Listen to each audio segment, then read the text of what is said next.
Good evening, ladies and gentlemen. Thank you so much for being with us tonight. We are deeply honored that you are with us for this very special occasion. My name is Greg Forster. I am the Executive Director of the American Academy of Sciences and Letters. It is my pleasure and privilege to introduce Sanjeev Kulkarni. Sanjeev Kulkarni is the William R. Kennan Jr. Professor of Electrical and Computer Engineering and Professor of Operations Research and Financial Engineering at Princeton University, and he is the Chair of the Board of the American Academy of Sciences and Letters.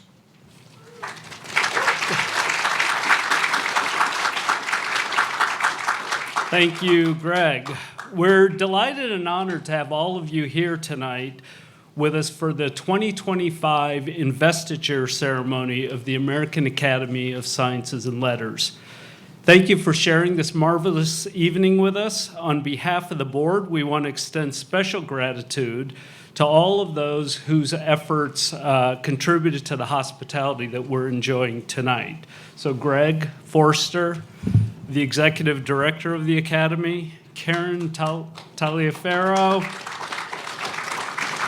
our Associate Director, the catering and audio-visual staff, the musicians, and the event planners and their staff. The late change of venue involved a lot of work on their part, and they did an amazing job. So thank you all for your excellent work.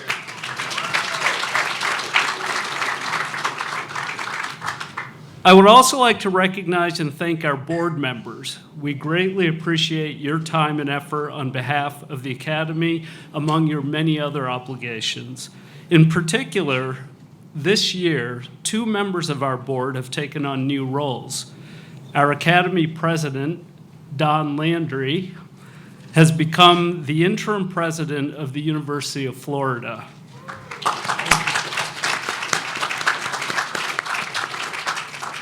And Santiago Schnell has become the provost of Dartmouth.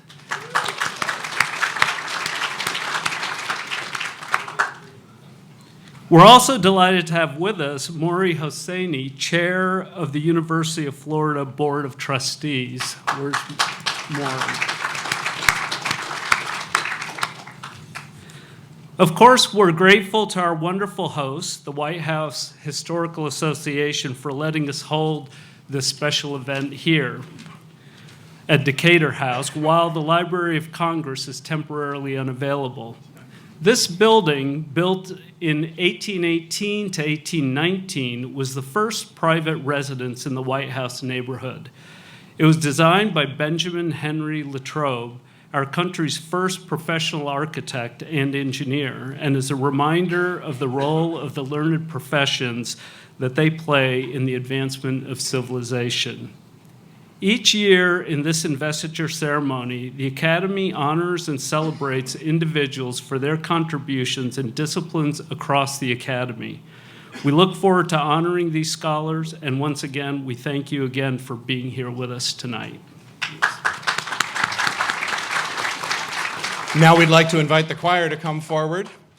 While they're coming forward, I will note that Decatur House is a glorious historic building, so while you are here, take the opportunity to see some of the historic rooms which are open. There are actually docents here from the White House Historical Association, so during the reception after the ceremony, find those docents and ask them. They'd be delighted to tell you more about Decatur House and its history and show you into some of the beautiful historical rooms that are open. But in the meantime, my personal favorite part of our ceremony each year, we are joined by the Howard Gospel Choir, whom we are honored to have with us to help us express our joy and our gratitude on this very special occasion. So, ladies and gentlemen, will you please welcome the Howard Gospel Choir.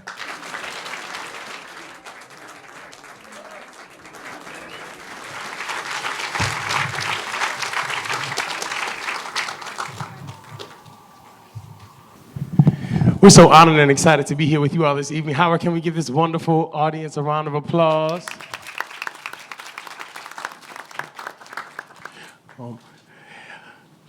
We are the Howard Gospel Choir of Howard University. And we have the distinct privilege of traveling to and fro as ambassadors, cultural ambassadors for this music that we love so much, gospel music, this uniquely American art form, this homebred music of ours. And we're glad to be able to share with you all a few songs this evening. The gospel means the good news. We've come to share the good news about this faith that we have, about this hope that we have, about this love that we feel, that we experience, and that we're grateful for. This first song, though, encourages us to share that love and spread that love into our neighbor. And so we go to and fro, and we ask folks to take the pledge. Say, Reggie, what are you asking people to do? What are you asking me to sign up for? And we're asking people to remember that it's always important, there's always space for us to do unto others as we would have others do unto us. And if we remember to put out into the world what it is that we need, then we'll find ultimately what it is that we need. And we will find that this world is a better place. So I want to ask you to do us a favor. Can you just turn to your neighbor, right? If we were in a black church, we'd ask you to hum a little bit, but we won't ask you to hum. Just say, neighbor, do unto others as you would have them do unto you.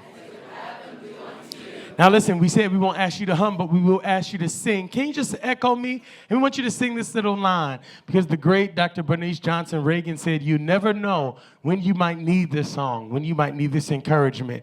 So we ask that you sing, do unto others. Sing. Do unto others. Sisters and brothers. Sisters and brothers. All of us, we ought to do unto others. Sing. Do unto others. Excellent. As you would have them do. As you would have them do. Let's make it personal. Unto others. Unto others. The next line says, and help each other. Beautiful. Do unto others. Do unto others. As you would have them do. As you would have them do. How do you think it ends? Unto you. Sing it. Unto, hold it, hold it, hold it, hold it. Up, give yourselves a round of applause.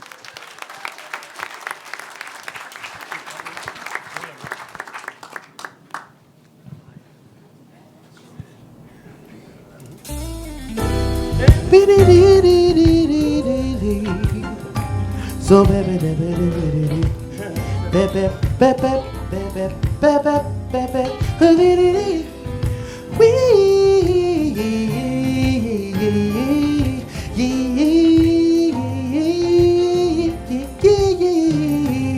the world is filled with hatred, chaos, and adversity. So much confusion taking over. It seems as if we're losing peace as life's journey leads you onward. Don't forget this golden rule. It's up to you in all you do. Do unto others, sisters and brothers. Do unto others as you would have them do unto others, and help each other.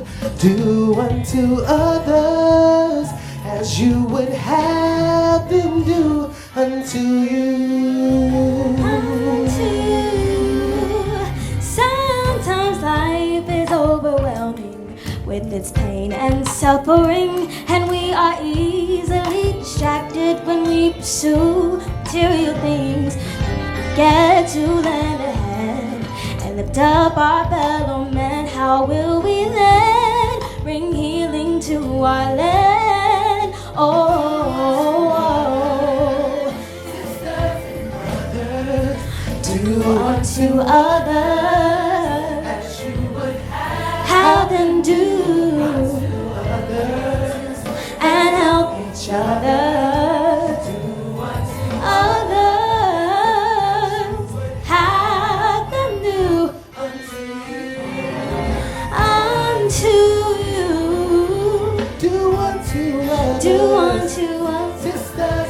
Sisters and brothers, do Do unto others as you would have them do unto others, and help each other.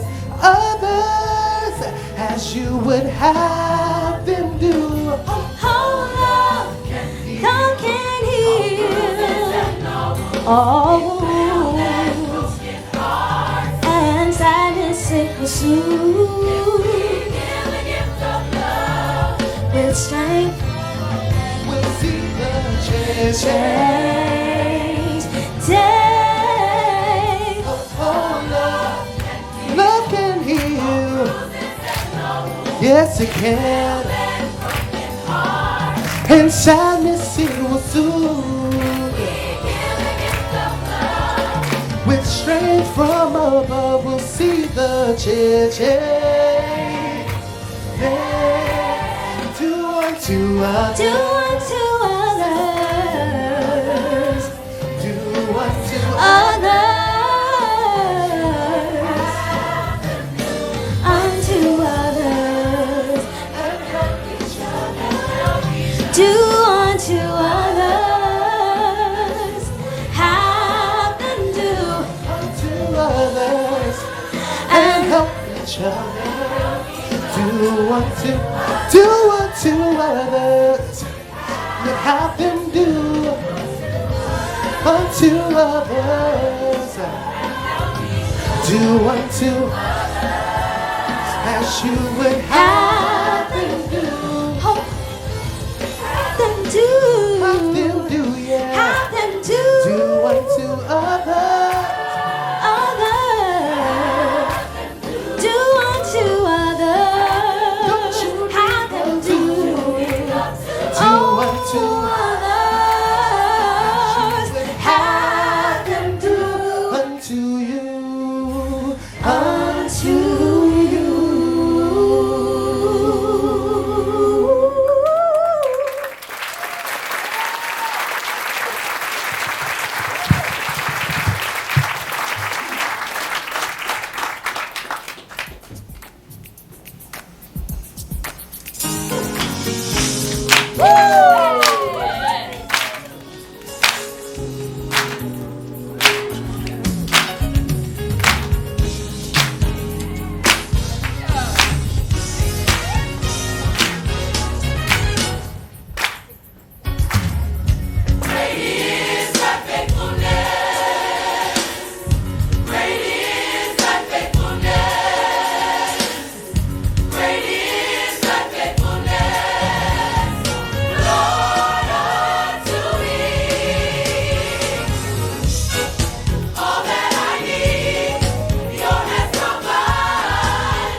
Come on, it's time for you to start singing. Great is.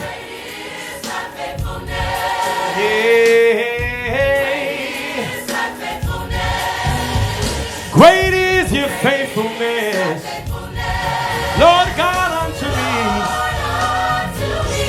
Every morning, all that I need, your hands provide.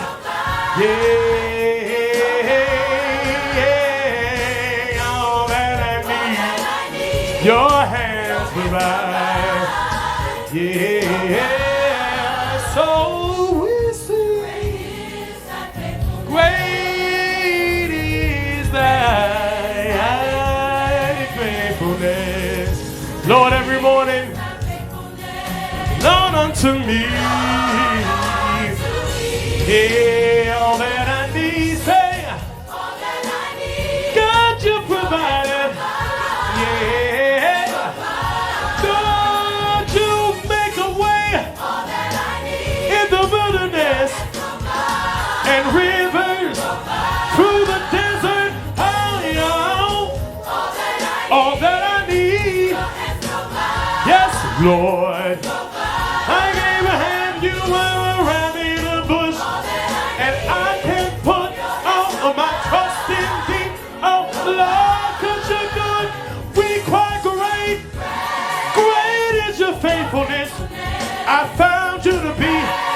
a friend to me.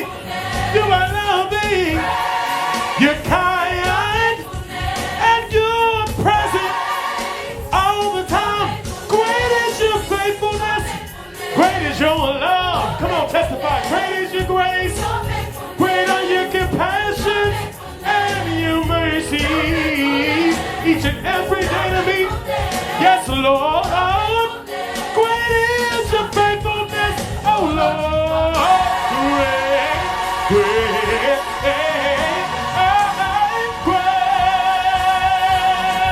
Everybody put your hands together like this. Hey, now I know we might be buttoned up, but each and every morning the scripture says the Lord loads us with benefits. And if you're a testimony that you've been a recipient of a grace that you did not earn, you can sing it. Hey, hey, hey, every morning. You see, every morning, through disappointments, Lord God. You see, about me, about a little on me, about a little on me, sing every morning. You see, yeah.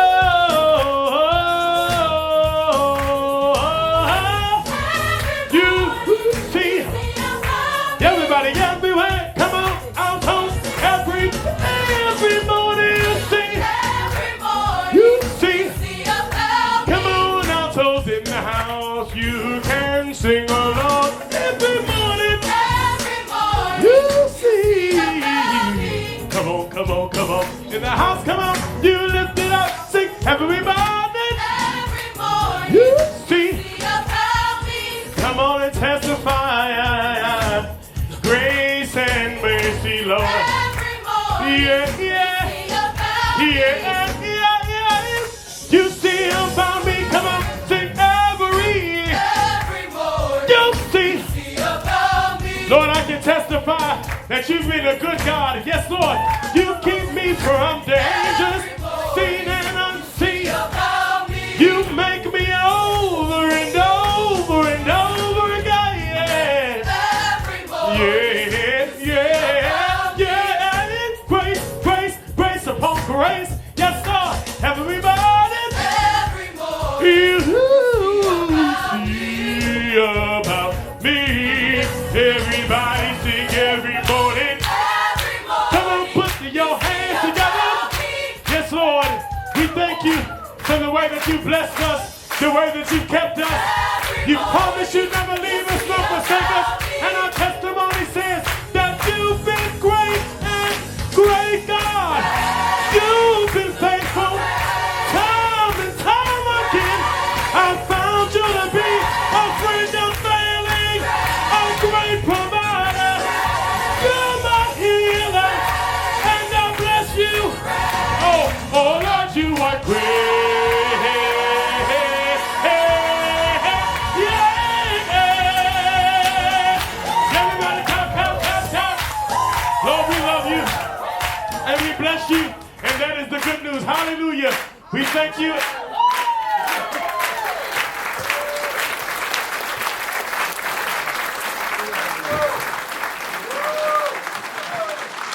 If that didn't wake you up, ladies and gentlemen, check your pulse. Thank you so much. We are so honored to have you with us.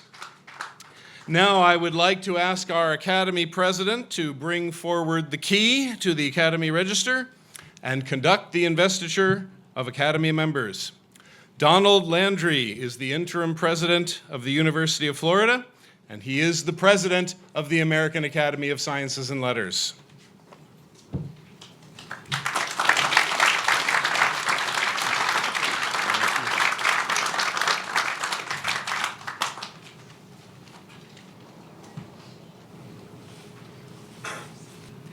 Ladies and gentlemen, I join my colleague in warmly welcoming you. We at the American Academy of Sciences and Letters are honored and delighted that you are with us this evening in this historic house in the heart of our nation's capital for the Academy's 2025 Investiture Ceremony. The most ancient schools of thought date back several millennia. Concepts of knowing, reflections on accumulating knowledge, the possibility of wisdom. These and many other preoccupations of prior ages all reflect the deep-seated human yearning to understand.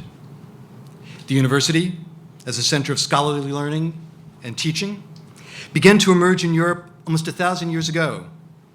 The modern university broadens its truth-driven mission based on education and research to include service to the public good.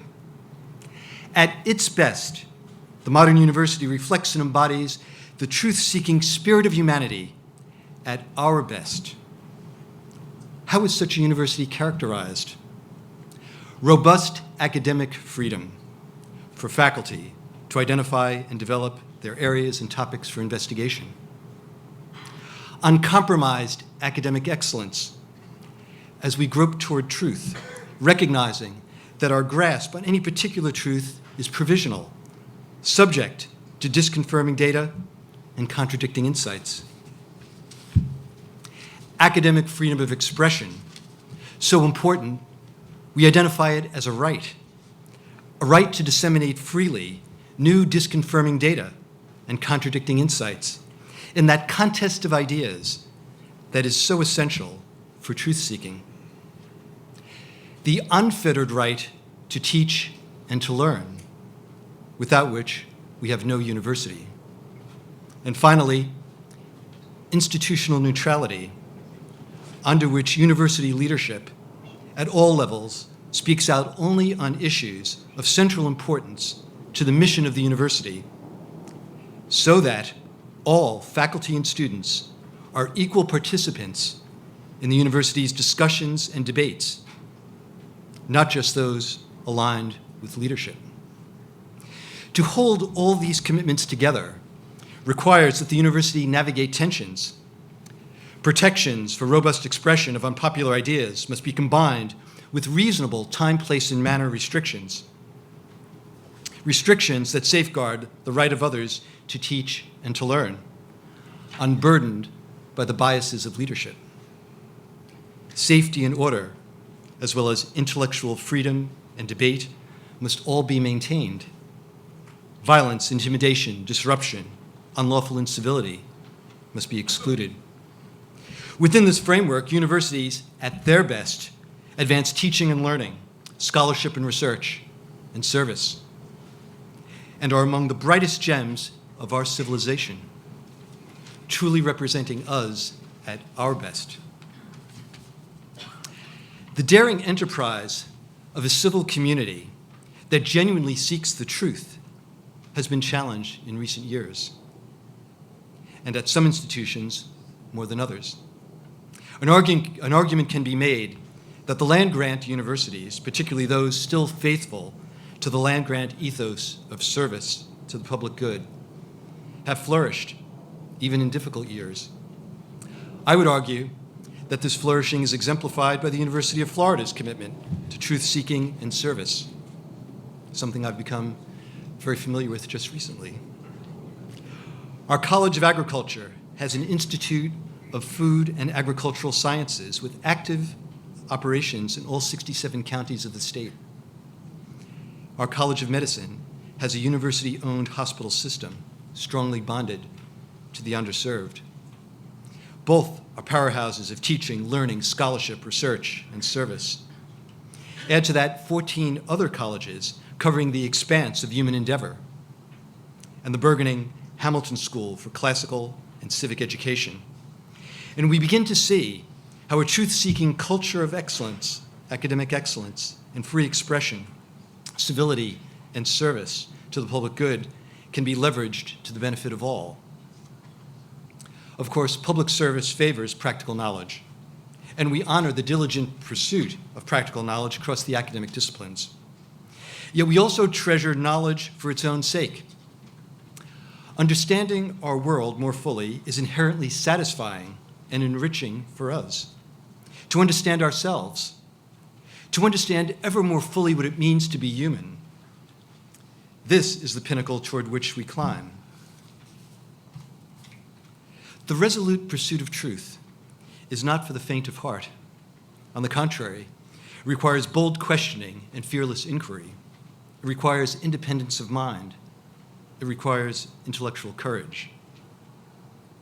How can this be encouraged?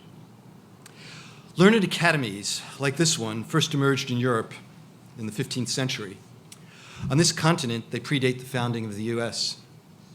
Such academies are created to respond to the circumstances of their times and places, but they are shaped by a common mission, a common continuous mission, to recognize and honor, to encourage and support the search for truth, and to uphold and defend the freedoms of thought and inquiry that are always necessary for that search. The American Academy of Sciences and Letters, like all learned academies, was founded to honor distinguished scholarly achievement across the disciplines of the university, and thereby promote scholarship and learning. Hence our motto, E tenebris ad lucem, from darkness into light. However, responding to the conditions of our own place and the challenges of our own time, this academy places a special accent on reaffirming the culture of academic excellence and on lifting up for the highest recognition eminent scholars whose exceptional achievements are the fruit of their independent and courageous cast of mind.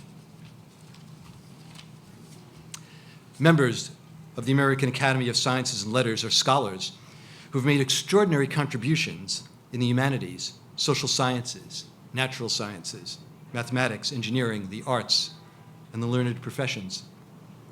Tonight, we will invest a total of 60 new members, including, in a little while, the 10 recipients of this year's Barry Prize, the Academy's highest honor. The remarkable achievements of the 60 scholars we are investing tonight are an inspiration to us. They include an Ivy League university president, a Nobel laureate, a MacArthur Fellow, a Turing Award winner, and recipients of prestigious prizes across the entire spectrum of academic disciplines. Their accomplishments range from the design of new molecules capable of new kinds of catalysis, unlocking the secrets of distant planets and stars, to the invention of new methods for measuring human social behavior, and the renewed illumination of ancient ideas ranging from classical Mediterranean and the Islamic world to the history of the university itself. We will also recognize early to mid-career scholars of exceptional accomplishment by appointing them to a 5-year affiliation with the Academy called a term membership. I now invite new Academy members who are present to come forward so we can recognize you and confer upon you the gold medal of Academy membership.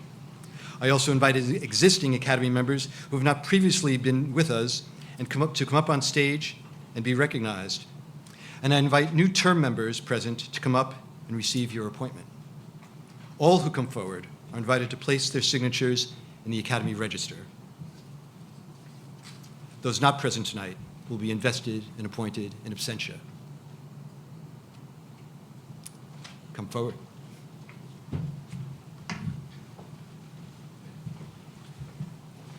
We will begin with our new members being invested tonight. Peter S. Arcidiacono.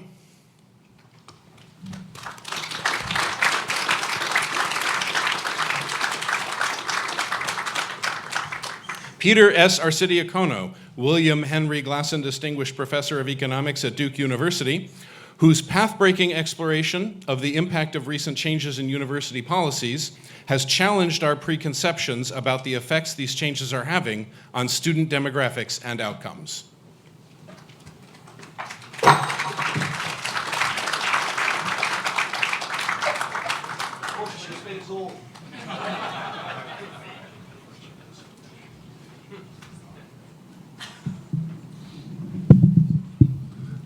Randy Evan Barnett.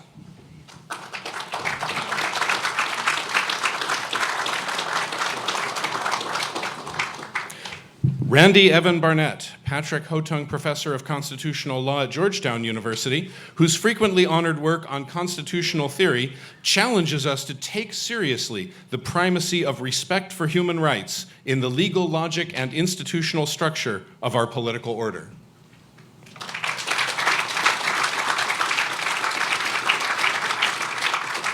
Shadi Barch.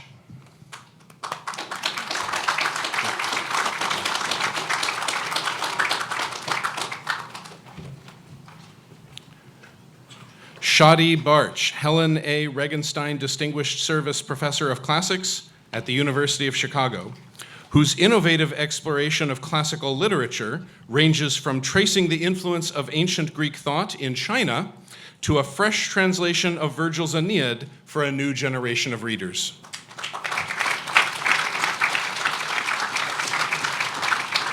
Michael J. Beerer.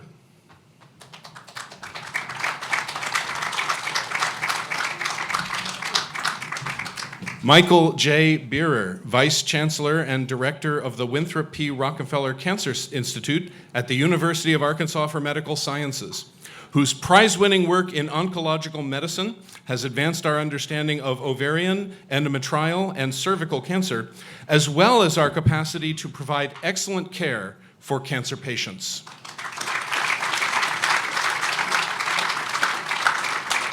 David Bromwich.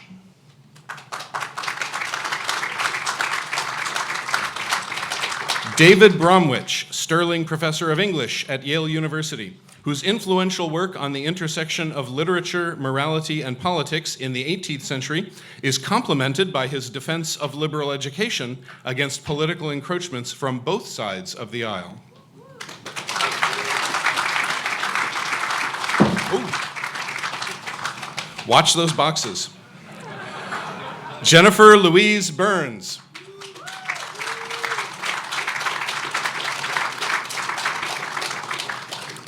Jennifer Louise Burns, Edgar E. Robinson Professor of United States History at Stanford University, whose widely recognized work on the history of 20th century political movements explores with unprecedented depth how popular ideas about justice and freedom have responded to and, in turn, reshaped structural changes in the relationship between political and economic institutions.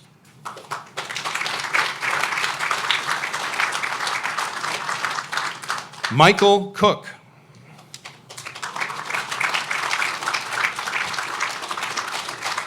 Michael Cook, class of 1943, University Professor Emeritus of Near Eastern Studies at Princeton University, whose award-winning work has deepened our understanding of the formation and development of Islamic civilization while resisting pressures to compromise scholarly objectivity.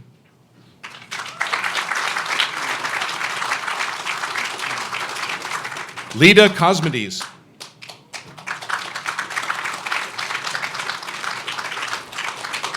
Lida Cosmides, Distinguished Professor of Psychological and Brain Sciences at the University of California, Santa Barbara, whose pioneering work cultivated the emergence of a new field of study, evolutionary psychology, and whose pioneering voice has consistently championed open inquiry and respectful disagreement in the academy.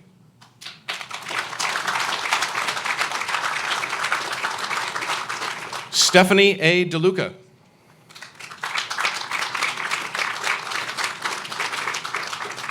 Stephanie A. DeLuca, James Coleman Professor of Sociology and Social Policy at Johns Hopkins University, whose frequently honored empirical work, rigorously examining life outcomes among disadvantaged populations, has materially improved public policy in some of its most challenging fields, including education, job placement, and housing.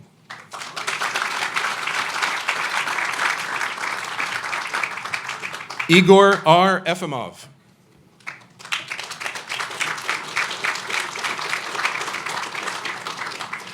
Igor R. Efimov, Professor of Biomedical Engineering and Professor of Medicine at Northwestern University, whose innovative research has advanced our understanding of the physiological mechanisms of cardiovascular disease, leading to the introduction of new and more effective diagnostic methods and treatments for patients with heart disease.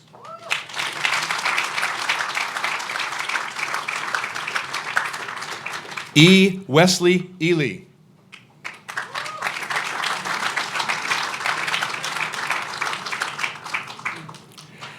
E. Wesley Ely, Professor of Medicine and Critical Care and Grant W. Little Chair of Medicine at Vanderbilt University, who as a medical researcher has contributed to our understanding of dementia, and as an author and speaker has contributed to our understanding of the human side of medical care.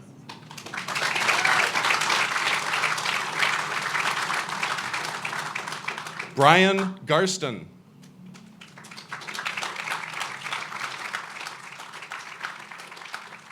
Brian Garston, Professor of Political Science and Humanities at Yale University, whose prize-winning work highlights the deep dependence of democratic society upon the ethos and practice of persuasion, and therefore also upon liberal education dedicated to the ethos and practice of open inquiry.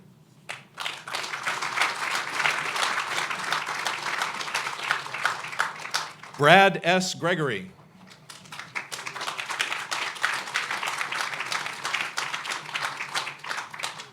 Brad S. Gregory, Professor of History at the University of Notre Dame, whose distinguished work on the role of religious conflict in shaping the modern world has revolutionized the terms of scholarly debate about the nature of pluralism and the historical origins of the distinct institutions that structure modern society.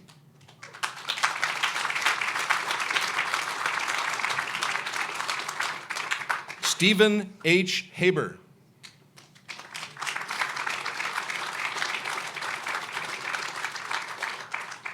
Stephen H. Haber, A.A. and Jean Welch Milligan Professor in the School of Humanities and Sciences at Stanford University, whose widely honored work investigates how different legal and policy structures among nations affect their economic growth, helping us understand how people around the world can better pursue prosperity.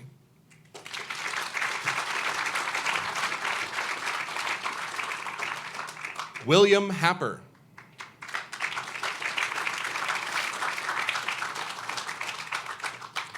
William Happer, Professor of Physics Emeritus at Princeton University, who has developed pioneering experimental methods in atomic physics, including the first ever techniques for producing hyperpolarized gases with dozens of uses, such as dramatically improved imaging of the lungs, and defended the integrity of scientific inquiry.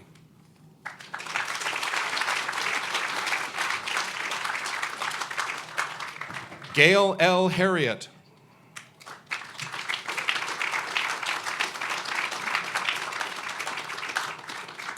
Gail L. Harriott, retired this year as Professor of Law at the University of San Diego, whose influential legal thought and dedicated public service have stood without compromise for equal treatment under the law as a basic commitment of our constitutional order.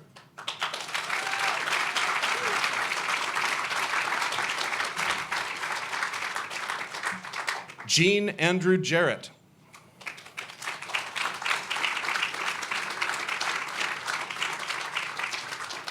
Gene Andrew Jarrett, William S. Todd Professor of English at Princeton University, whose award-winning work on African American literature has painstakingly recovered neglected historical and literary treasures and fearlessly explored their political and social implications.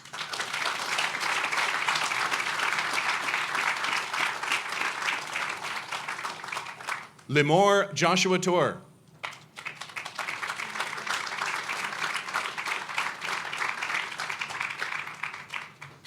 Limor Joshua Torr, W.M. Keck Professor of Structural Biology, Director of Research, and HHMI Investigator at Cold Spring Harbor Laboratory, whose path-breaking investigation of the molecular structure of living cells has advanced our understanding of nucleic acids and genetics, including the identification of the Argonaut protein as the long sought-after RNA slicer.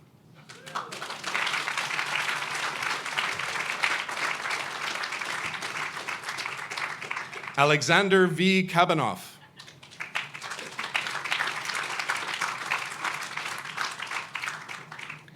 Alexander V. Kabanoff, Meskel Swain Ferguson Distinguished Professor at the Center for Nanotechnology in Drug Delivery at the University of North Carolina, Chapel Hill, whose pioneering research in nanomedicine and polymeric drug delivery systems is contributing to the ongoing development of new and more effective ways to deliver medicine to the human body.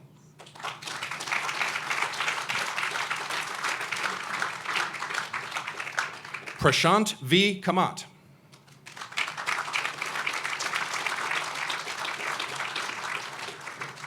Prashant V. Kamat, Reverend John A. Zahm Professor of Science at the University of Notre Dame, whose widely honored work on charge transfer processes in energy systems is uncovering more efficient ways to transfer energy, with beneficial applications ranging from fuel cells and semiconductors to solar power and environmental remediation.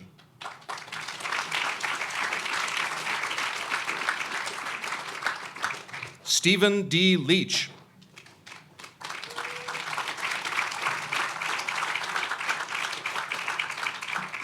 Stephen D. Leach, Professor of Molecular and Systems Biology, Surgery, and Medicine, and Interim Dean of the Giesel School of Medicine at Dartmouth, whose frequently recognized work in pancreatic oncology has established important links between pancreatic development and pancreatic cancer, laying the basis for improved care for cancer patients.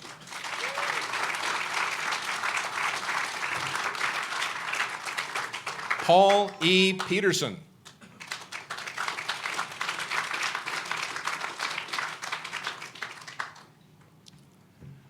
Paul E. Peterson, Henry Lee Shattuck Professor of Government at Harvard University, whose prolific empirical work on public policy questions has contributed to sea changes in scholarly understanding over the past generation in areas including education policy and the impact of social capital.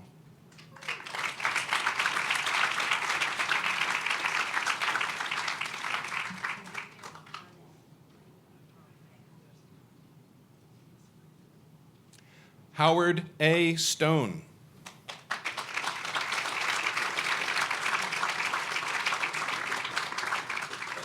Howard A. Stone, Neil A. Oman 68 University Professor of Mechanical and Aerospace Engineering at Princeton University, whose prize-winning work in fluid dynamics has helped open up a new area of ongoing scientific inquiry at the intersection of engineering, chemistry, physics, and biology.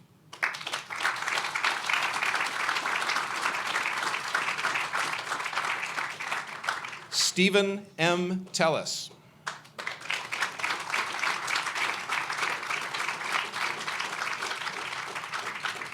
Stephen M. Tellis, Professor of Political Science at Johns Hopkins University, whose influential work on the relationship between rent-seeking behavior, public policy, and the sources of economic inequality has been recognized not only by fellow scholars, but by leading intellectual publications on both sides of the political aisle.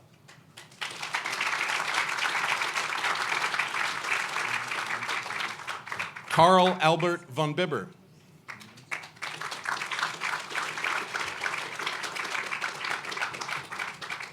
Carl Albert van Bibber, Professor of Nuclear Engineering at the University of California, Berkeley, whose widely honored work in basic and applied nuclear science, particle astrophysics, and accelerator science includes directing a team of scientists from 11 universities in a multi-million-dollar research project using innovative techniques in the ongoing search for the universe's dark matter.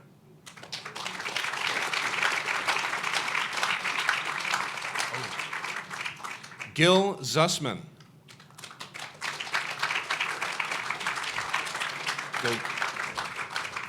Gil Zussman, Kenneth Breyer Professor of Electrical Engineering at Columbia University, whose award-winning work includes advancements in networking and communication technology, especially wireless, mobile, and resilient networks, as well as contributions to smart electric energy and advanced computer systems, and the defense of a university community that is open and respectful to all.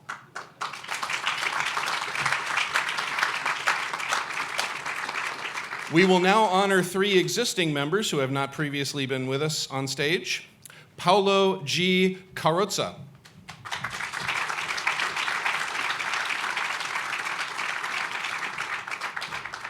Paulo G. Carrozza, Professor of Law and concurrent Professor of Political Science at the University of Notre Dame, whose influential work on human rights, comparative law, and international law, through both legal scholarship and public service, have helped advance the development of legal and rules-based systems that better facilitate the pursuit of dignity and respect for all people.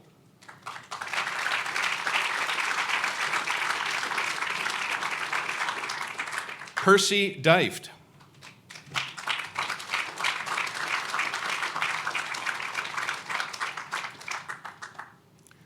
Percy Deift, Silver Professor of Mathematics at the Current Institute of Mathematical Sciences at New York University, whose award-winning work has advanced our understanding of integrable systems, including dynamical integrable systems, orthogonal polynomials, and random matrix theory, who has helped defend high academic standards in STEM fields.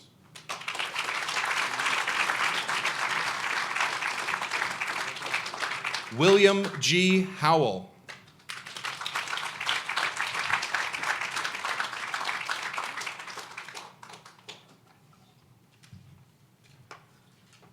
William G. Howell, inaugural Dean of the School of Government and Public Policy at Johns Hopkins University, whose frequently honored work on the contemporary development of the presidency and its relationship to the other branches of government has helped us better understand how the structure of political power continues to change and the implications of those changes for our national life.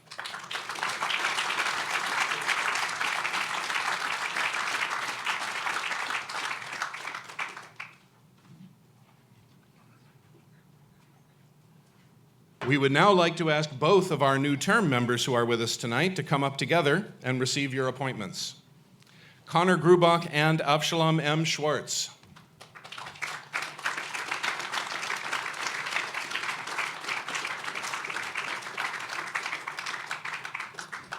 Connor Grubach, Associate Professor in the School of Civic Life and Leadership at the University of North Carolina, Chapel Hill, whose work focuses on how concepts of hope, time, and history shape political thought, particularly in the development of political liberalism, and Avshalom M. Schwartz, Assistant Professor of Political Science at Southern Methodist University, whose work focuses on the role of imagination in the history of ideas, particularly as it shaped political thought and practice in classical antiquity.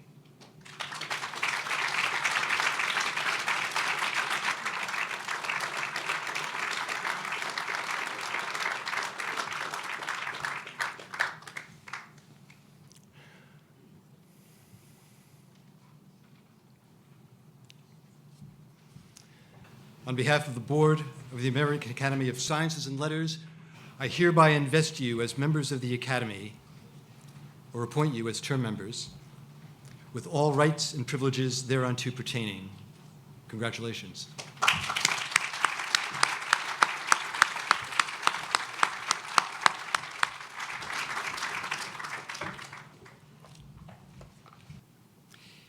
Each year, the Academy confers upon a person whose outstanding achievements demonstrate exemplary intellectual courage the Robert J. Zimmer Medal for Intellectual Freedom. This medal recognizes the work and profound witness of the late Robert Zimmer. He served from 2006 to 2021 as president of the University of Chicago. President Zimmer was an acclaimed mathematician. His commitment to intellectual excellence and academic freedom became the stuff of legend. It was his inspired vision and leadership that bequeathed to the academic world the Chicago principles of academic freedom. Principles he went on to apply courageously and, most importantly, even-handedly as university president. The Chicago principles have been adopted by some 114 colleges and universities, ranging from Princeton University to the University of Virginia to Amherst College. They represent the gold standard for freedom of thought, inquiry, and discussion for the academic world.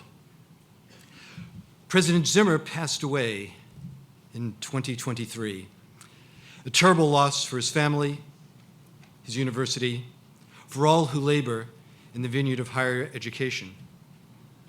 On behalf of the Board of the Academy of Sciences and Letters, I approached President Zimmer's widow, Professor Shadi Barch, and related how deeply we revere him for his visionary support of academic freedom and integrity, and how we sought, through the Zimmer Medal, to honor President Zimmer, with her permission, in order that his memory and contributions might endure. She responded, "Bob would have been delighted, and I am too. I hope that the Robert J. Zimmer Medal for Intellectual Freedom will be a beacon for many as we go forward, as Bob was himself. This is our shared hope. And I am delighted that, as she has in previous years, Professor Shadi Barch has once again joined us tonight to award the medal. Thank you, Shadi, for the honor of your presence."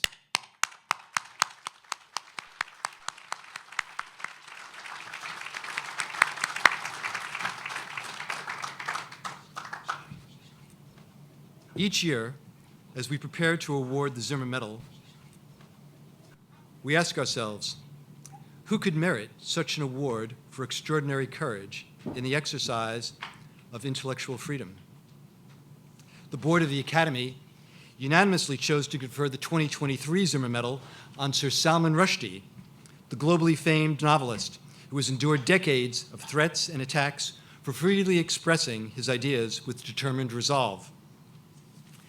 Last year, the board of the Academy unanimously conferred the Zimmer Medal on Dr. Jay Bhattacharya, an epidemiologist who endured extensive public abuse and serious threats to his professional work, both from civil and university officials, in order to uphold the public's right to free and open discussion of scientific findings on matters of urgent public concern.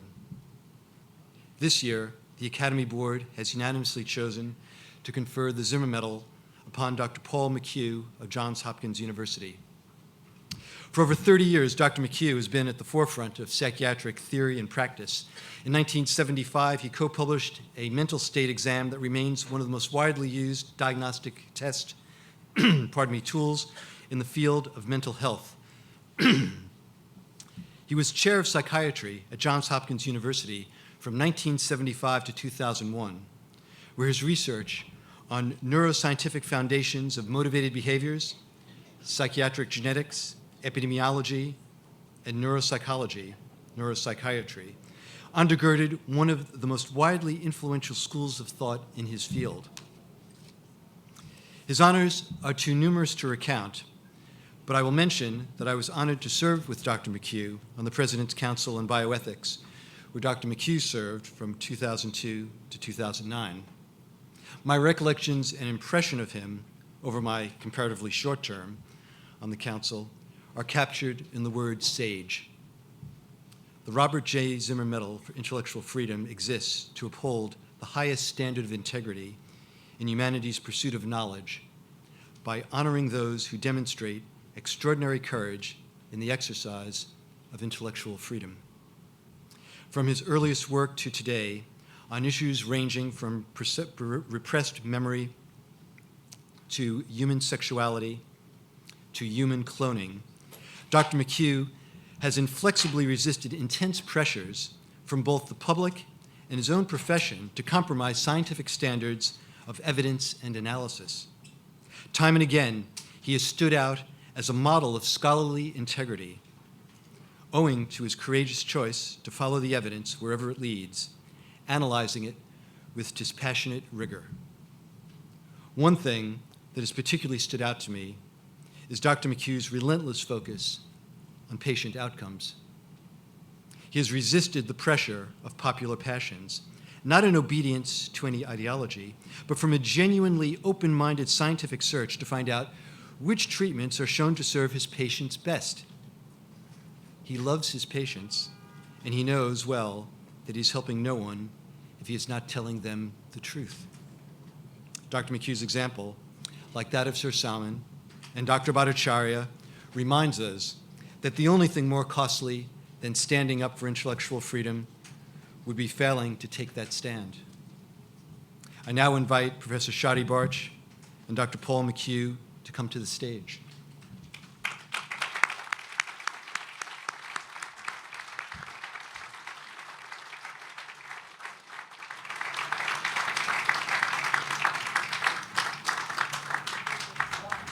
On behalf of the Board of the American Academy of Sciences and Letters, it is my honor to present you with the Robert J. Zimmer Award for Intellectual Freedom.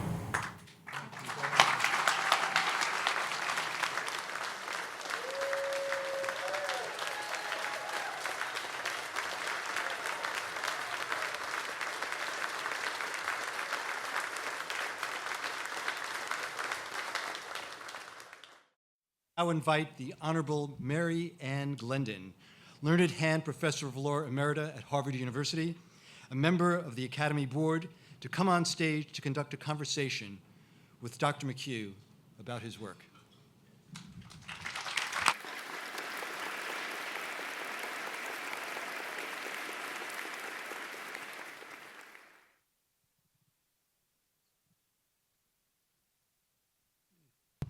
It's been said of your work that a constant theme running through it has been an enormous capacity for empathy and a dedication to following evidence and a skepticism about trends.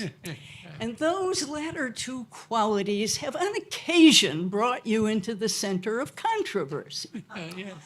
But what I'm wondering is whether it was those same two qualities back at the beginning of your career that influenced certain decisions you made as a young neurologist. You made a decision to go into the relatively new field of psychiatry, but you didn't jump on what was then the prevalent Freudian bandwagon. You took another course. Was it something about those qualities that you're being honored for tonight that influenced the path you took back then? But I don't know about my qualities, but I do know what influenced me to take this path, and that was the university itself and its capacity to hold within it people of vision.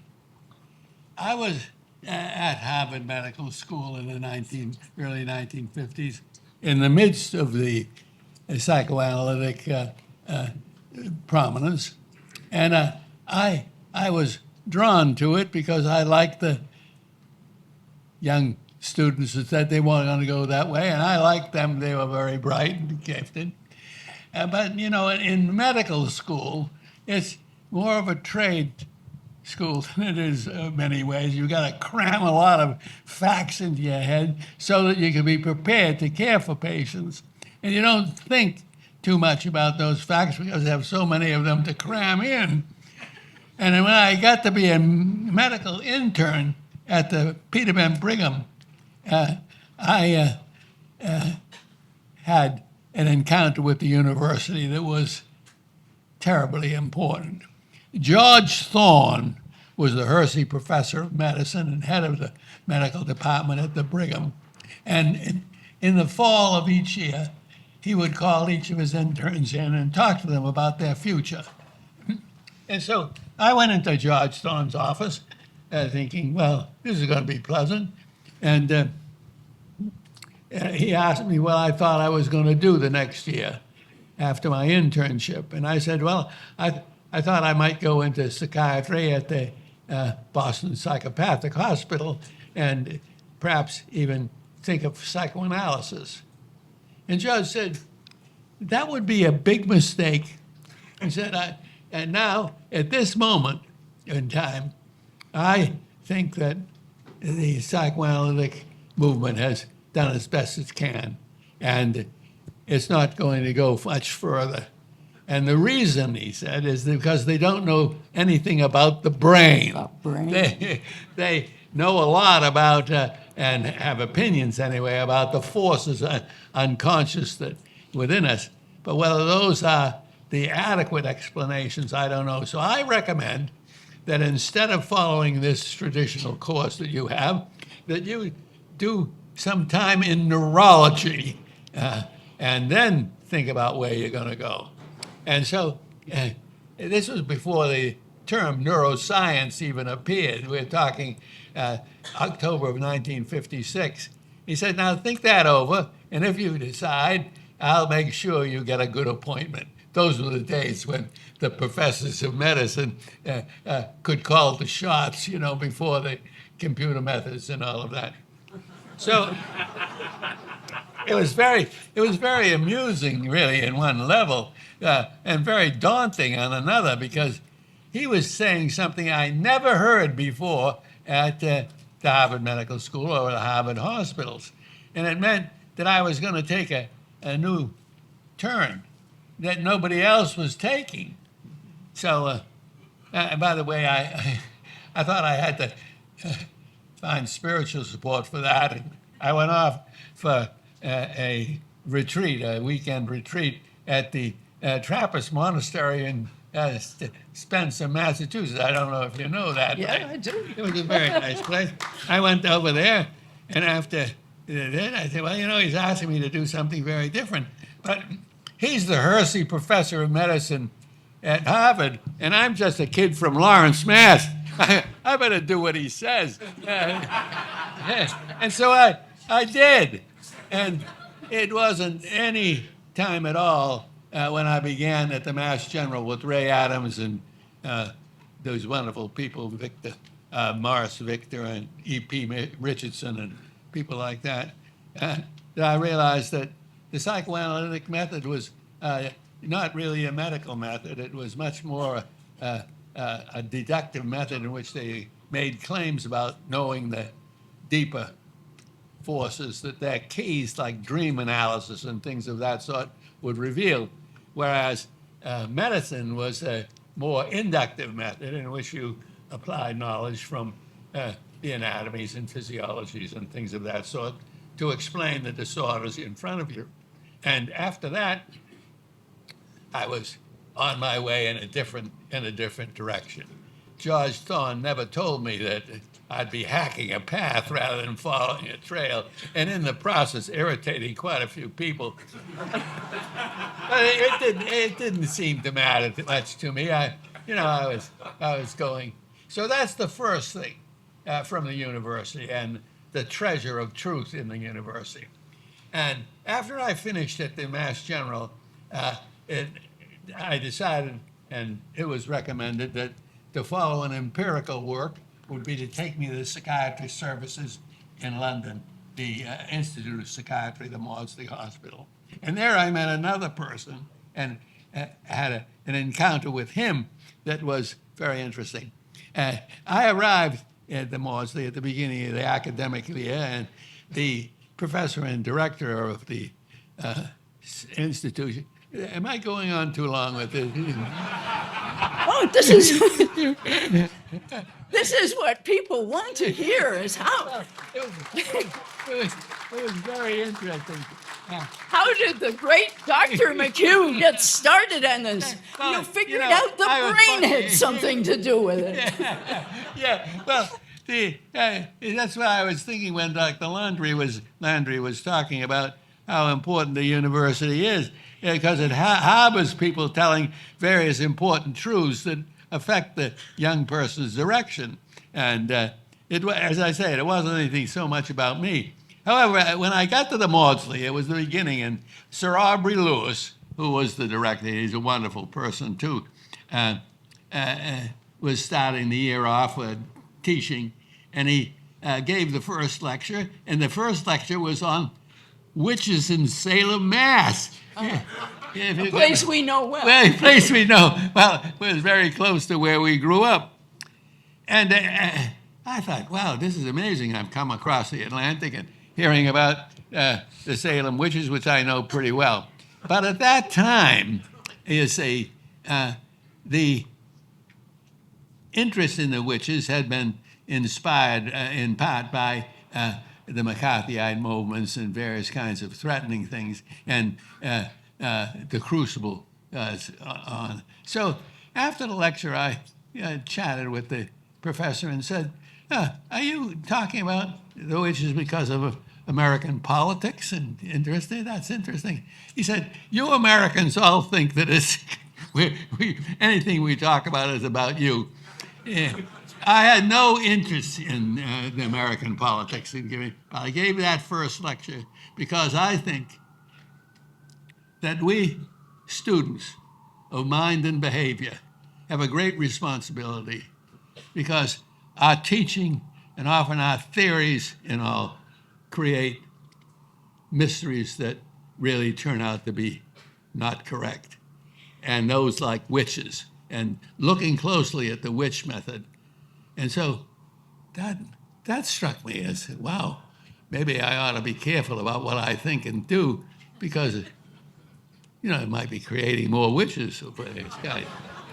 Well, that really leads me to something else that I know everyone wants to know about. Yeah. And that is, over the course of your work, you felt obligated at times to speak out when you saw large parts of the healing profession, scientists, being carried away by what you've called overvalued ideas. That's right, yeah. And, you know, today we like to think back about when you graduated from Harvard Medical School, frontal lobotomies were still being done in the United States. Right. And we think back and we say, how could that have ever happened? But as you've pointed out, apparently it happens again, Yeah. even in our own time. And I'm sure you have some thoughts about Well, how and why Yeah. people can, against evidence of effectiveness of outcome, why it keeps happening. Well, that's a very interesting question. It puzzles me a lot, too, that how can it be every 15 or 20 years we're in the midst of some argument like that's really doesn't take much to demolish, like the multiple personality disorders and recovered memories of things that are forgotten. And they are kind of like a witches. They go along. And as I say, now we don't talk about creating witches so much as creating an overvalued idea that ties in. I don't know why we're prone to these things, of course, but I think an important thing to know is that psychiatry, in contrast to other branches of medicine, has a combination of interests, namely the interest in the brain and the built-in psychological matters like personality, but also is interested in history, the history of the person's suffering experience and things of that sort. And it is usually out of this historical interest that you pick up, the psychiatrists pick up something of the common themes of the day, and they are often the witches. And it takes a while to explore them. You know, history is an argument without end anyway, somebody said. And that's really, I think, what happens. It's not bad will. People are really trying to do the best they can for the patients. They really want to look and see if they can't find something new to say, something important. And those often are the kinds of things. Now, right now, I believe that the transgender movement is similarly something. People trying to do the best they can for patients and thinking about patients who have these ideas, but have misdirected them, often wrong emphasis. If the idea and of yourself as your sexual being and the facts of your body and all diverge, you're to go for the idea right now. That I think is an error, and it's going to be proven to be. And I'm surprised. I think everybody is surprised at how supported it is, even often by the government and things of that sort. And notice, I think this is something to do with the history. What's the history of today, anyway? So you've written that psychiatry is a discipline, a branch of medicine that hasn't yet come fully of age. That's it. And I wonder if you think there's something about psychiatry that makes it especially prone from time to time to being carried away by cultural fashions. I think there is this interest in the history of the time. But, it's very important to know for everybody to realize that psychiatry, in contrast to the other disciplines of medicine, has not come of age. And by that I mean it has not got to the point where it speaks in talking about its conditions out of how they're derived from, even from history. They are right now very nervous that they might fall back into a psychoanalytic or some era. So they have a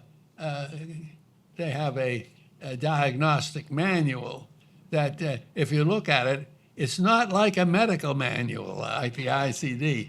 It instead of giving you an understanding of the disorders in relationship to how they are derived from infections, from vascular situations, things of that sort, they have decided rather than do that, they're just going to describe them.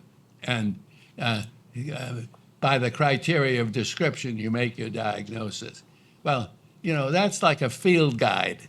That's like, I identify the blackbird with the yellow beak as a starling. That's very much different from other blackbirds. Did you know that, by the way? I didn't know that.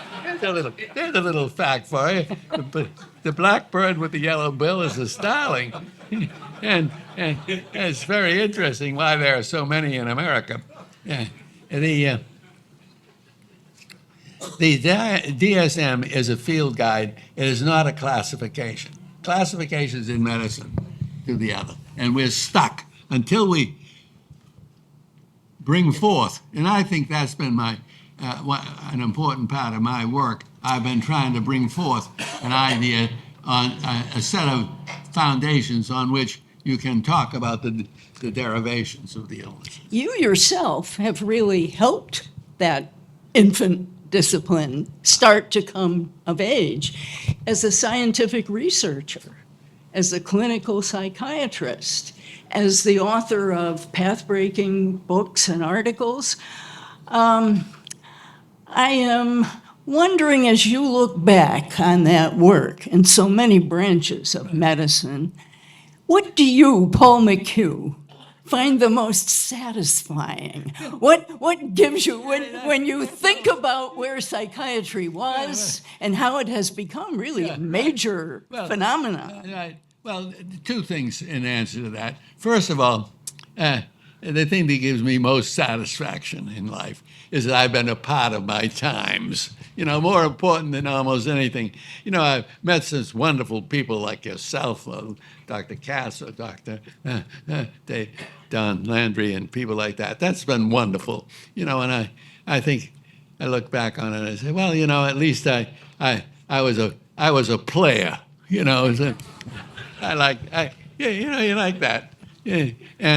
But I hope people remember me not as a controversial figure, but as somebody who tried to help his field come of age and wrote several books about how he thought, out of the scientific evidence out there, how you could make a psychiatry that moved from a field guide to a real classification, a classification that would direct therapy and direct research. And I had tremendous help from some wonderful people along the way, people at Hopkins and before, actually, who struggled with me to make these things clear.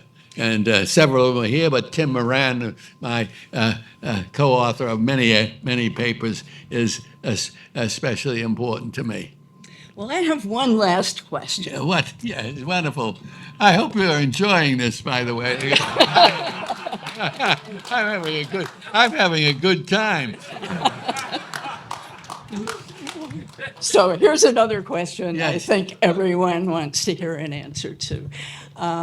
As you've mentioned, that interest you have in following evidence, that suspicion you have of carried away by trends, that's gotten you into some difficulty from time to time. There are a lot of people here who might be facing such controversies. Do you have any words for people who are maybe finding themselves in the fiery furnace? Right, in the fiery furnace, yes. Well, I think, first of all, you're going to get into those situations, especially if you're going to be a leader of any sort. So gird your loins, as somebody once said.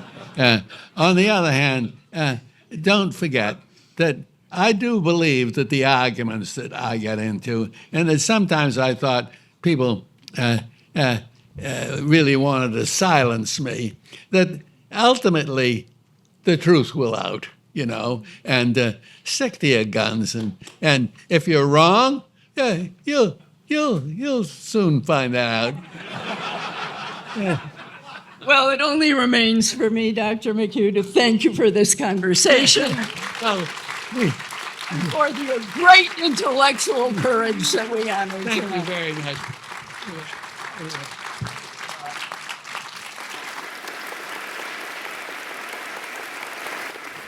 Returning to the stage, our board chair, Sanjeev Kulkarni, will introduce the Berry Prizes.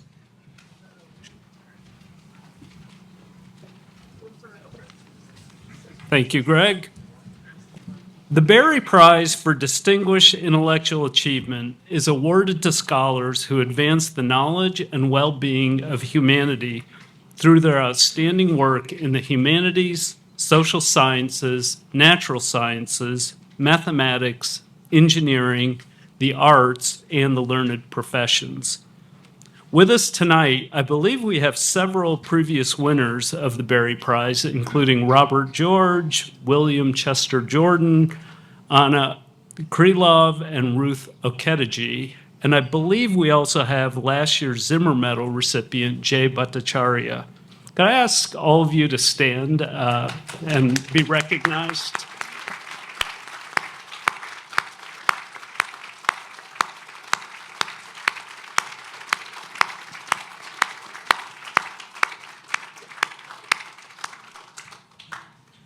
Tonight, we'll recognize another 10 eminent scholars who have advanced humanity's ability to understand and to cultivate the good, the true, and the beautiful. They've truly left their mark on the great, ever-expanding canvas of human knowledge, and we're honored to honor them. The Berry Prize is made possible by a gift from the John and Daria Berry Foundation. We wish to express our profound gratitude to the Berry family and the John and Daria Berry Family Foundation for their generous support of the Berry Prizes and the work of the Academy. Berry Prize winners are nominated by the members of the Academy and are appointed by the Academy's Board of Directors. Recipients of the Berry Prize are also invested as members of the Academy when they receive the prize, alongside the other new Academy members who we invested earlier this evening. We'll now award the 2025 Berry Prizes for Distinguished Intellectual Achievement.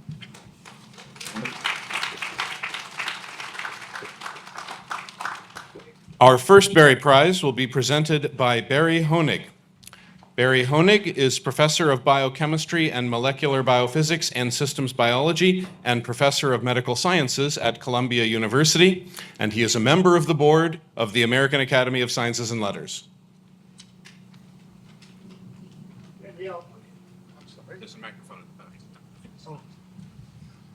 It's always hard being first. Danielle Allen, James Brian Conan, University professor at Harvard University, please come forward.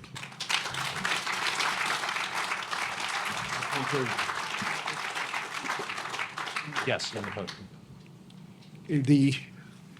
I start here, right? The prize citation reads, bringing together exceptional scholarship on the wisdom of past ages and keen insight into contemporary problems, Danielle Allen has illuminated the challenges of modern democratic life. Through careful engagement with the languages and texts of antiquity, she has cut through ideological oversimplifications in order to equip us to pursue justice and democracy in our own day. The Academy honors Dr. Allen's distinguished contributions to both the theory and practice of democratic citizenship and political life.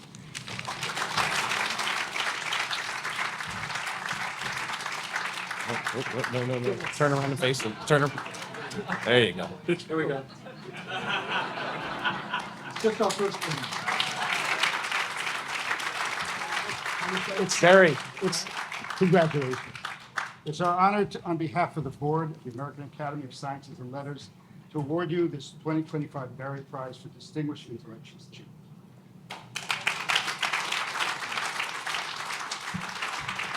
Our next Berry Prize will be presented by Santiago Schnell. Santiago Schnell is Provost of Dartmouth, and he is a member of the board of the American Academy of Sciences and Letters.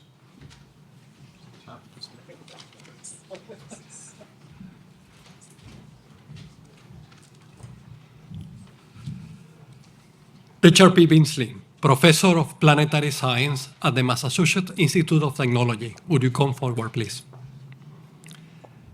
The prize citation reads, by means of his pioneering study of asteroids, meteorites, and planets, Richard Binsel has fueled humanity's exploration of space, revealed the hidden history of the planet Pluto, resisted political distortions of space programs, and established new methods for the discovery of celestial objects. His development of the Torino scale has made it easier for explorers of the cosmos to evaluate and prepare for collision threats. The Academy honors Dr. Binsel's distinguished contributions to humanity's knowledge of the cosmos and its desire to discover what lies beyond the panorama of the darkened sky.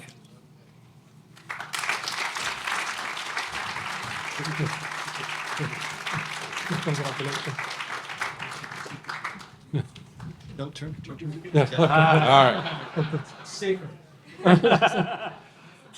Well, it is my honor, on behalf of the board of the American Academy of Science and Letters, to award you this 2025 Berry Prize Distinguished Intellectual Award.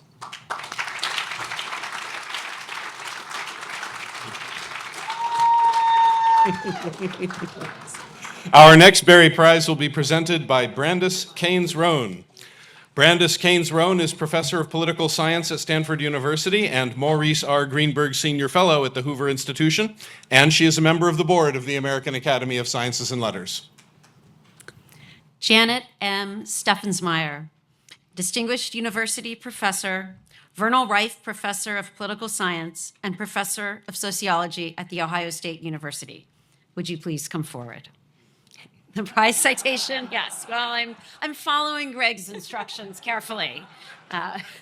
Okay, the prize citation reads, through the development of innovative empirical methods for studying political activity, Janet Box Steffensmeyer has advanced not only our understanding of democratic processes, such as campaigns and voting, but the methodology of social science itself. Her contributions in such areas as time series and event history analysis have helped us understand one another better in an era of growing political division, and given us as social scientists better tools for examining human social behavior.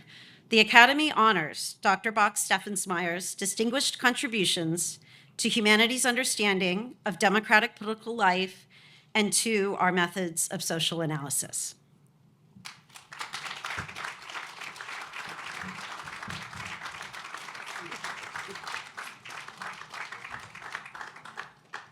It is my honor, on behalf of the board of the American Academy of Sciences and Letters, to award you this 2025 Berry Prize for Distinguished Intellectual Achievement.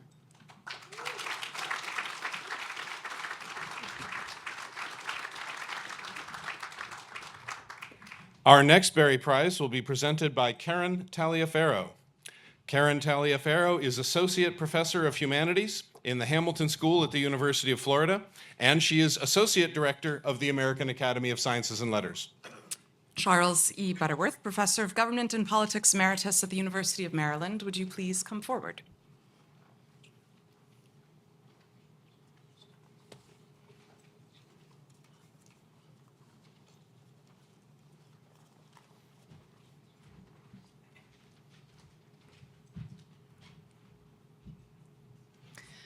Through his pathbreaking work interpreting the Arabic and Islamic philosophical heritage, Charles Butterworth has broadened the world of scholarship for generations of students in politics, philosophy, and religion.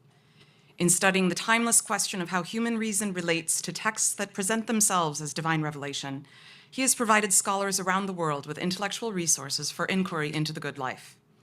The Academy honors Dr. Butterworth's distinguished contributions to humanity's knowledge of Arabic and Islamic philosophy, and its contribution to the shared heritage of human thought on moral and political questions.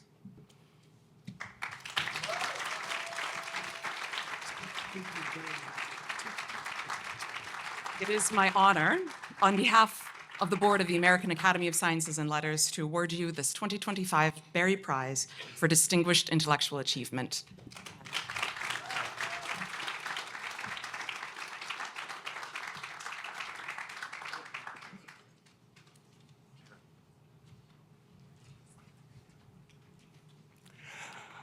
Our next Berry Prize will be presented by Sergio Kleinerman.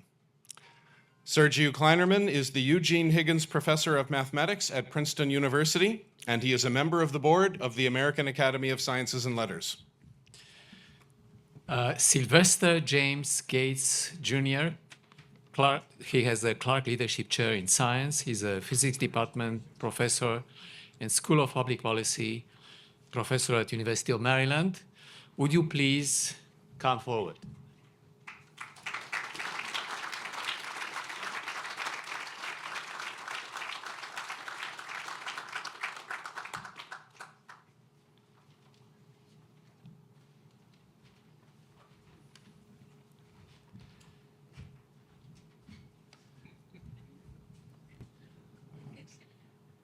Here is a prize citation. In a career that joins pioneering academic contributions with public service, Sylvester James Gates Jr. has advanced our understanding of space and time, the great cosmic scaffold of our world. He has expanded the boundaries of physics through his work on supersymmetry, supergravity, and superstring theory, and expanded its scope through education of the public and advocacy for those seeking opportunity in the sciences. The Academy honors Dr. Gates' distinguished contributions to humanity inside and to the most basic elements that constitute our universe.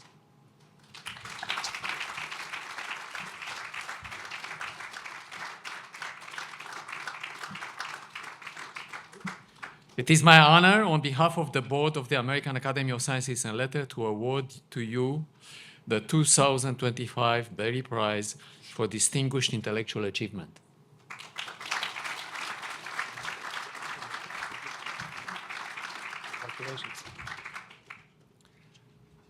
Our next Berry Prize will be presented by Carlos Ayer.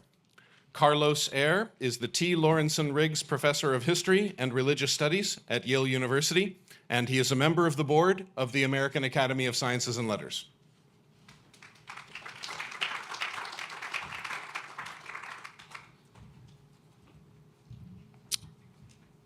Anthony Grafton, Henry Putnam University Professor Emeritus of History at Princeton University, would you please come forward?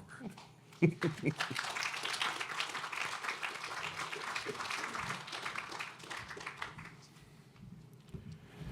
prize citation reads, in a masterpiece of understatement, through his outstanding scholarship on the history of scholarship, Anthony Grafton has held up a mirror of penetrating insight to the academic enterprise itself. His groundbreaking work on the history of the classical humanist tradition and the university's methods of scholarly inquiry, more generally, has invited scholars in every field, to seek a deeper understanding of what we are doing when we engage in disciplined and systematic pursuit of truth. The Academy honors Dr. Grafton's distinguished contributions to humanity's understanding of how the organized pursuit of knowledge has developed.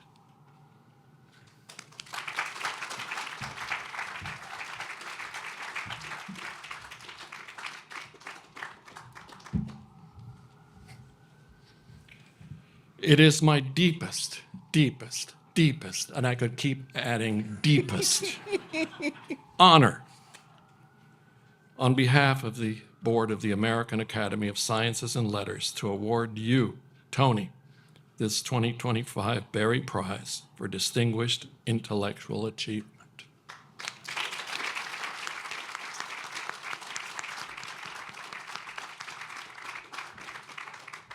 Our next Berry Prize will be presented by William Allen. William Allen is Professor Emeritus of Political Philosophy at Michigan State University, and he is a member of the board of the American Academy of Sciences and Letters.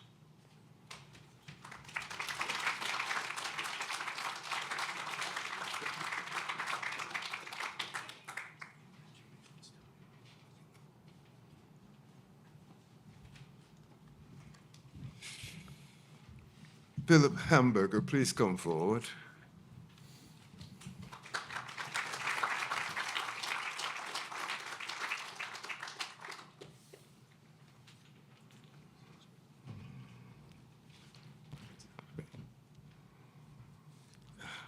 Philip Hamburger. Professor Hamburger's citation reads, Philip Hamburger's preeminent work in civil liberties, law, has advanced scholarly and popular understanding of the separation of powers and other aspects of the American constitutional system, as well as the nature of the state's administrative authority. In both scholarship and legal practice, he has helped secure the protection of personal freedoms and the limitation of arbitrary uses of administrative power in areas ranging from speech and religion to contracts and academic freedom and federalism. The Academy honors Professor Hamburger's distinguished contributions to the study of law, the protection of civil rights, and the securing of a just legal order.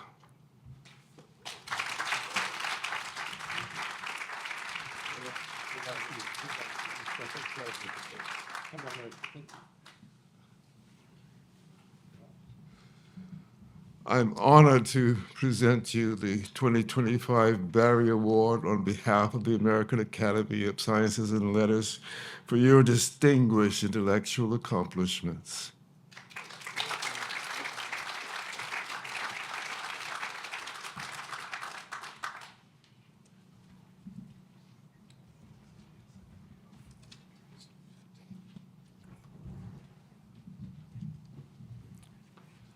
I will present our next Berry Prize. Leon R. Cass. Addie Clark Harding, Professor Emeritus in the Committee of Social Thought at the College of the University of Chicago. Would you please come forward?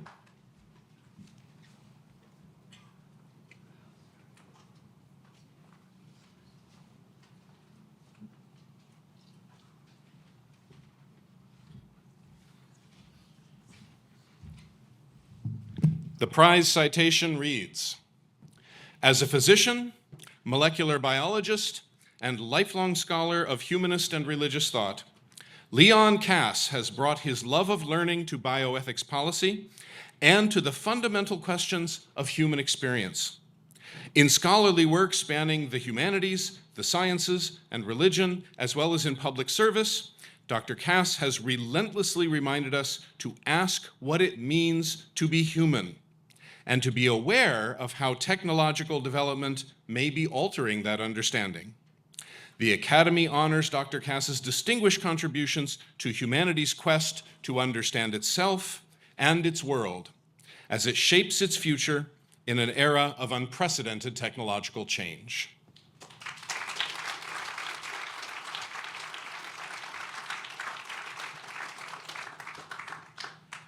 It is my honor, on behalf of the board of the American Academy of Sciences and Letters, to award you this 2025 Berry Prize for Distinguished Intellectual Achievement.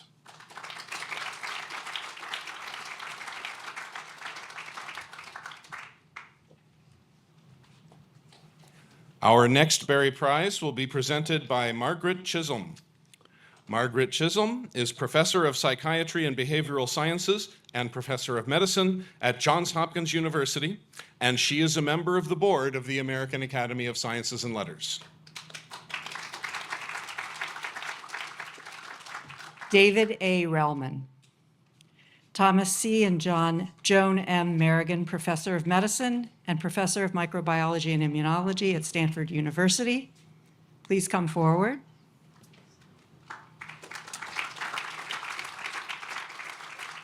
The prize citation reads, David Relman's landmark analyses of the behavior of microorganisms in the human body have made signal contributions to medical science and public health. He was the first to describe microbiomes in several parts of the body using modern molecular methods, and has contributed to the identification of important disease agents, as well as the development of methods for pathogen discovery. The Academy honors Dr. Relman's distinguished contributions to humanity's understanding of the microscopic ecosystems inside us, the pathogens that threaten us, and the value of honest scientific discourse to the benefit of human health and welfare.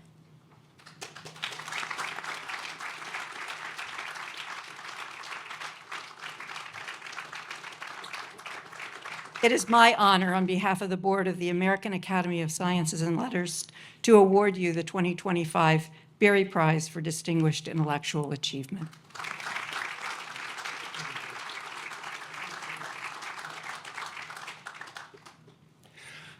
And finally, returning to the stage, the Honorable Mary Ann Glendon will give our last Berry Prize.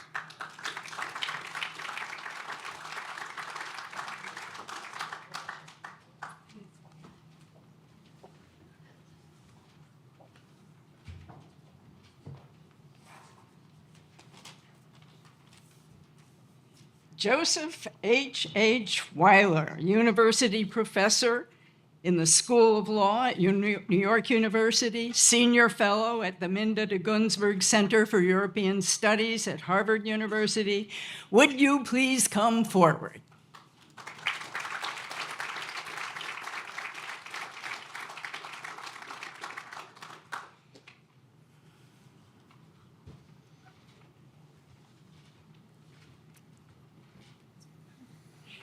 The prize citation reads, "Bridging jurisprudence, philosophy, political theory, religious studies, and more, Joseph Weiler has helped us explore the age-old question of what law is and why law matters so much to human identity and community.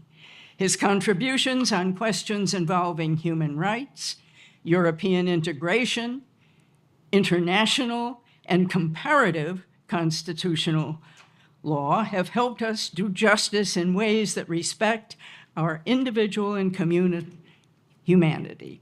The Academy honors Dr. Weiler's distinguished contributions to humanity's pursuit of social orders that are humane, just, and free."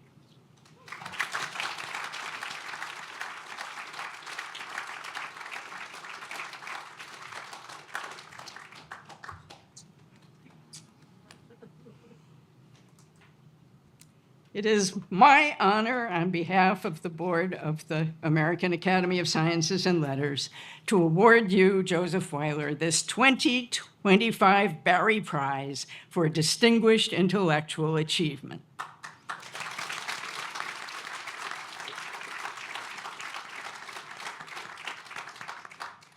Ladies and gentlemen, we are deeply honored that you have been with us tonight on this special occasion.